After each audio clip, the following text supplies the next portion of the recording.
Welcome. I hope you are having a wonderful night, dear viewer. Tonight, I will be telling some terrifyingly scary stories. Make sure to leave your feedback on the comments so I can make this the best experience for you. And if you have any stories you would like me to tell, you can send them through the link in the description. Let's begin.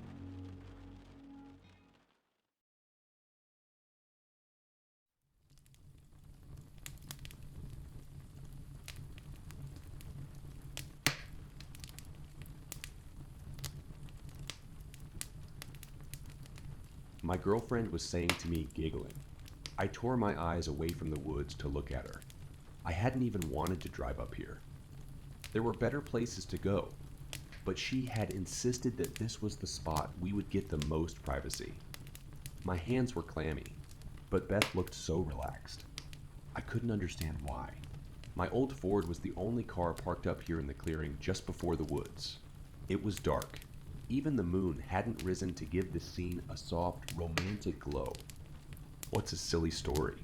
I asked her distractedly, my fingers fiddling with the keys of my car. "That old urban legend," Beth said teasingly. "You know, the one where two teenagers end up in the woods, and they miss the announcement that a serial killer has escaped a prison. The boy thinks here's something and goes out to investigate. But he finds nothing, and they're relieved, so they keep making out. Later, they drive back home. Discover a hook stuck in the car door. Are you trying to scare me?" I stared at her.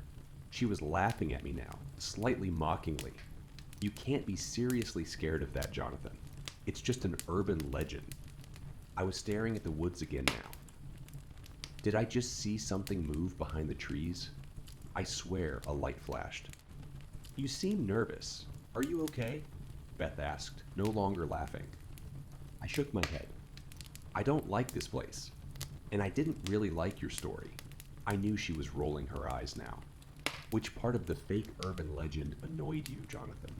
I turned to her now. "Well, for one, it's not an urban legend. And secondly, I gripped the machete I'd hidden next to the driver's seat. It was not a hook. It was a machete." Beth was a lot of firsts for me. First kiss. First love. It wasn't the location I wanted it to be, but I hope my dad saw it. I hope he's proud of how well I used his machete tonight. I'm testing my drills when he hops onto the chassis. "It's cowardice," he says. "Pardon, what you're doing. It's a form of cowardice. We're underground. The dark pressed to us like a worm to a tunnel." I flick open the door of my lantern. Blink. By the matchlight burning there, I glimpse the shape of the man's face. He's pale as dust. I wish I'd requested guard. I'm not quite sure what you mean." I clear my throat. "But this is a restricted zone.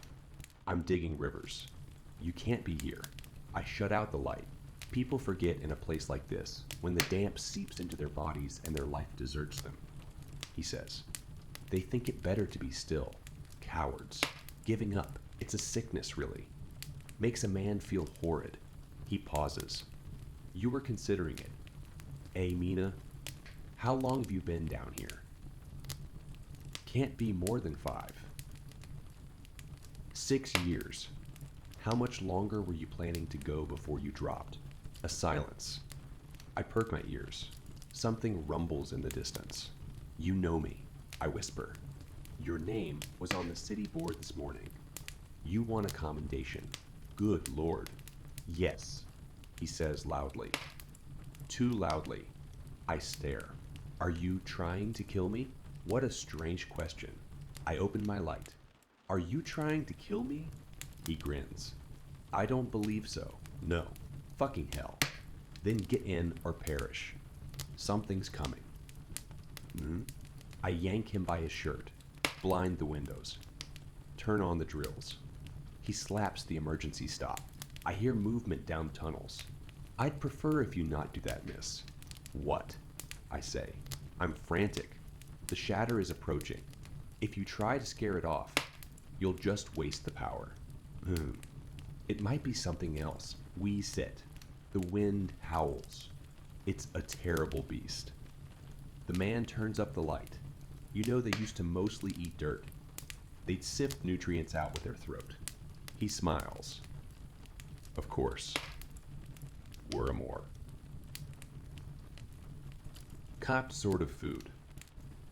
They only let the cities live so they can have consistent meals. The thing that bothers me is how little the party does to hunt them, he says. I mean, they're not built for eating us. We know some people survive there. We hear them scratching. A moan shakes us. Hell. The man pauses. Some people climb out. It hits. I know you, I say. You were on the news. He nods. The party has a lot on its plate, I say, and the shatter has a peculiar spot on its epiglottis. Soft. Nothing a finger could break, but something metal might. I freeze. There's only cowards down there now. Only cowards will be saving. He pushes the machine forward, and I hear the clambering of teeth. Sonny and Sam were the best of friends, and Lars was the third wheel. Their mothers had made them let Lars come to their sleepover. Toilet? Are you serious? Lars asked. So serious, Sonny said. Like Bloody Mary, Sam added. If you say into the toilet, toilet head, 3 times, he'll appear and kill you. That's so dumb. Lars didn't believe them. You scared? Sam prodded. Lars took the bait. No, I'm not scared. Then do it. Sonny bid him. The 3 boys went into the bathroom and gathered around the toilet. Toilet head, Lars said. No. That won't work. You have to be closer to the water, or he won't hear you in the sewers. Lars stuck his head in the toilet like he was about to puke and said, Toilet head, toilet head, toilet head, toilet head. Just as he uttered the third, Sonny pushed his head into the water. He struggled, splashing. Sam flushed the toilet, completing the swirly. Look, now you're toilet head. Sonny and Sam laughed. Lars sprung up swinging. He was spitting up water. He quickly started crying and stormed out of the bathroom. He grabbed his bag and left to go home. Sonny and Sam high-fived. They'd saved their sleepover. Lars wasn't in school on Monday. When Sonny got home, his mother was distraught and heading out the door. She told him his dinner was in the microwave. Where are you going? Your friend Lars passed away. What? How? He had a bad immune system, and somehow bacteria got in his lungs. Listen, I'm going to see his mom. She's in bad shape. Be good while I'm gone. She left. Sonny needed to talk to Sam. Was this their fault? They needed to get their story straight. He called his house, but no one answered. He decided to bike over like he had 100 times. Outside Sam's house was an ambulance. Sam's mother was in the yard wailing. Sam was in a stretcher, pale, getting put in the ambulance. He biked up the driveway. Sam's father was calmer, holding his mother. Oh God, Sonny, you don't want to see this. What happened? He was getting out of the shower and slipped, we think. Hit his head on the toilet. Go home, Sonny. Sonny got a good look at Sam. His head was caved in. There's no way that happened from slipping. Sonny hadn't showered in a week. He was peeing in Gatorade bottles, pooping in plastic bags he'd thrown away in neighbors' outside garbages. Was Lars haunting him? Would he never use a bathroom for the rest of his life? He had to confront his paranoia. This had to all be circumstance. He went into the bathroom where he'd given Lars the swirly. He knelt in front of the toilet. Toilet head, toilet head, toilet head. A hand shot up from the drain and squeezed Sonny's neck. Lars had become the very monster Sonny and Sam made up. I'm terrified of playgrounds. Not the mild discomfort most people experience when they're too old for the swings, but a bone-chilling, skin-crawling terror that roots me to the spot whenever I see one. This fear isn't irrational, nor did it appear out of nowhere. It's the product of a series of harrowing experiences during my childhood. It's a strange fear, I know. Playgrounds with their slides and swings are usually synonymous with joy, laughter, and childhood innocence. But for me, they evoke memories of a time when a sinister threat was hiding in plain sight. They remind me of the day my best friend, Philip, vanished without a trace. We grew up in a small, rural town, a quaint place isolated from the bustle and dangers of the city. It was a time before the internet when everything seemed simpler, and our playground was our haven, our escape from the grown-up world. But our idyllic childhood was marred by the rumors of a white van, said to snatch children away as dusk fell. Parents, in their fear, enforced an unyielding curfew. We were to be home before 8. 0 p.m. No exceptions. This warning echoed in my mind on the day Philip didn't show up for school. His usual spot in the classroom was empty. Confusion turned into worry when I got home to find that Philip's parents had called. He hadn't returned home the previous night.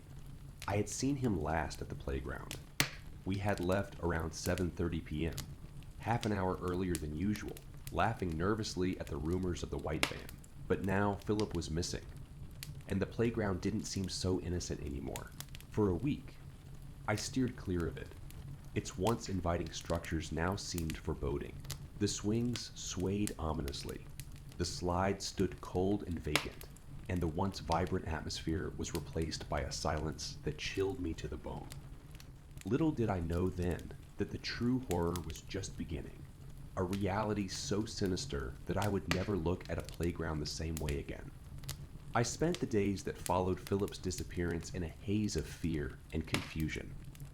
The echoes of laughter and chatter that once filled our school hallways were replaced by whispers and heavy silence. Everyone was on edge, expecting the worst but hoping for the best. The unease was so palpable that I did the unthinkable. Against all reason, I returned to the playground. I needed to know if I'd missed something, a sign of what had happened to Philip. It was just me there, alone with the setting sun, casting long, eerie shadows across the playground. There was something off about the place. The air was thick with an unseen tension. It felt like looking at one of those optical illusion pictures, where an image within the image only reveals itself once you see it. And then, once you've seen it, you can't unsee it. It was around 7:30 p.m., the same time when Philip and I had last been there. For a moment, I considered staying till 8 p.m., testing the rumor of the white van. But the very thought made me shiver. It was a chilling prospect, imagining myself disappearing like Philip. My heart pounded against my chest as a cold wave of fear washed over me. I bolted. I ran as fast as my legs could carry me, all the way home. The sight of the empty playground, once filled with joy, now felt like a cruel mockery of our childhood innocence. When I reached home, my mother asked if something had happened. I shook my head, unable to voice my fears, and retreated to the comfort of my room and my video games.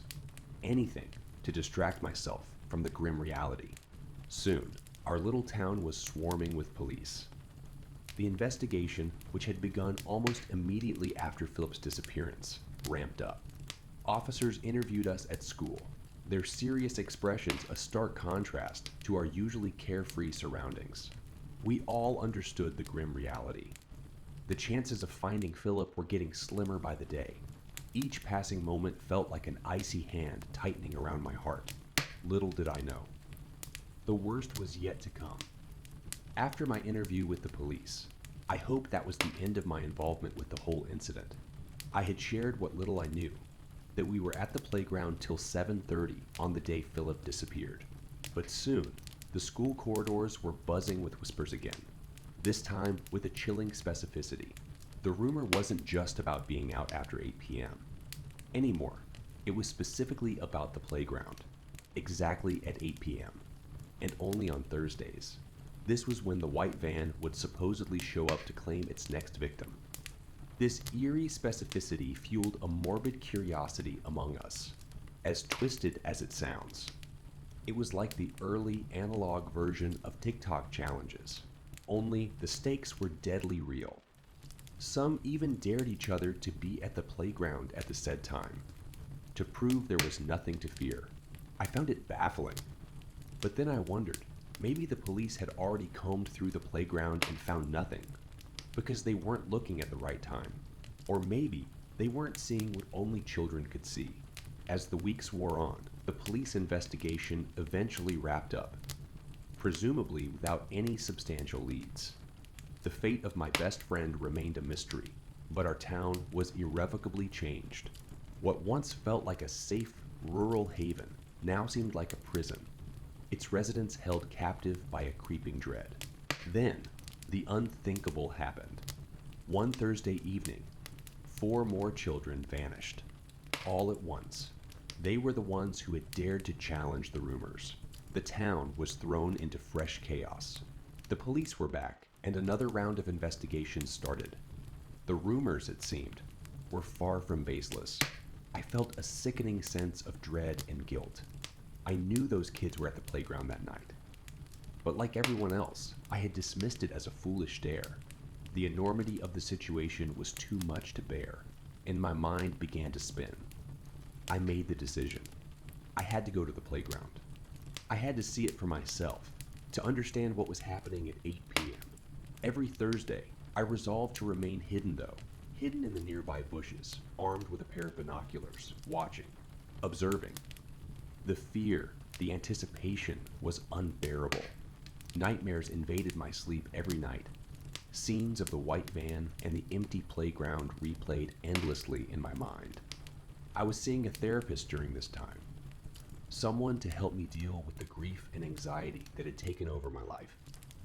The advice they gave me was to confront my fears, and so, in a twisted sense, that's what I decided to do. But from a distance, hidden in the safety of the bushes. Nothing could happen to me there, right? So there I was, Thursday evening, 8 p.m., not on the playground, but on its fringes, peering through my binoculars. The last of the children had left around 7:45 p.m., their lingering laughter still echoing in the deserted playground. I watched the slide, the swings, the seesaw, the jungle gym, but nothing seemed out of the ordinary, just the usual playground equipment standing in the eerie silence of the night. But then I looked back at the slide, and suddenly it hit me like a ton of bricks. A flash of memory washed over me, an almost photographic projection of a moment from the past, a moment with Philip, and then it hit me. The memory almost too clear, too bright in my mind. Philip and I playing on the playground, him sliding down the slide, his Mario cap proudly displayed on his head. He loved Super Mario Bros. Especially after Super Mario Bros. 3 was released. We were both obsessed. He was always Mario, and by default, I ended up as Luigi, and that was fine by me. I remember him complaining about the slide that day, his words echoing in my mind now. "This slide sucks. It's like Luigi's slide," he'd said, referring to its green color. He'd claimed that Mario's color, red, would make it much better. That was Philip, always seeing the world through a lens of video games. Now, standing on the fringes of the playground, staring through the lenses of my binoculars, I saw it. The slide. It wasn't green anymore. It was red, a familiar red. The exact same red as Philip's Mario cap. And not just the color. The shape too had altered. It was steeper, almost menacing. It was as if the slide had transformed, mirroring the sinister events that had been unfolding in our town. My mind raced back to other times at the playground, recalling eerie changes that we had dismissed as products of our vivid imaginations. The swings seemingly moving on their own. Strange sounds at odd times. Now I realized the playground had been changing, morphing, all along. And we had been too innocent, too naive to see it. As the minutes ticked closer to 8 p.m., my heart pounded in my chest. My hands trembled, sweat making my grip on the binoculars slippery.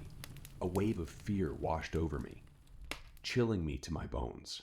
The feeling was tangible, almost alive. a palpable presence in the air. It felt like a malevolent entity had taken residence in the playground, an entity that had consumed my best friend. The realization sent a shiver down my spine. I knew something was terribly wrong, but I had no idea what was about to unfold before my eyes. I stood there, frozen in fear, as two boys from my school entered the playground. They sauntered around, their voices echoing in the eerie silence, their words filling me with dread. "There's nothing here, man," one of them said. I could see them shrugging, dismissing the rumors, the fear that had gripped our town. They sat on the seesaw, swinging back and forth, arguing about something. Their words were muffled by the distance, but their casual demeanor gave me the impression that they were merely there on a dare. I checked my watch. 1 p.m. Despite the primal urge to intervene, to warn them, I was paralyzed. My promise to myself held me in place, preventing me from stepping into the playground, from putting myself in danger. Through the binoculars, I observed the seesaw and the boys. Suddenly, the air around them started to shimmer like heat haze on a summer day. But this was different, unnatural. It was as if the air itself was twisting, spiraling, distorting the playground's reality.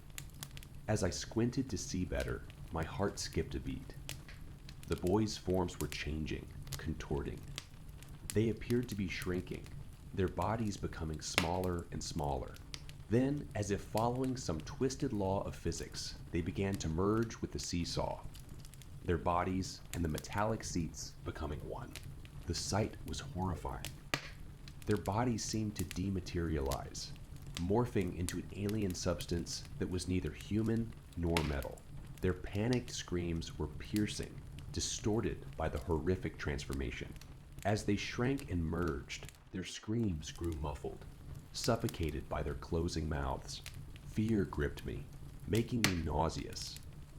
But I couldn't tear my eyes away from the grotesque spectacle. I stood there, horrified and mesmerized, as the boys disappeared, their existence swallowed by the demonic playground. With that unbearable sight burned into my mind, I dropped my binoculars and bolted.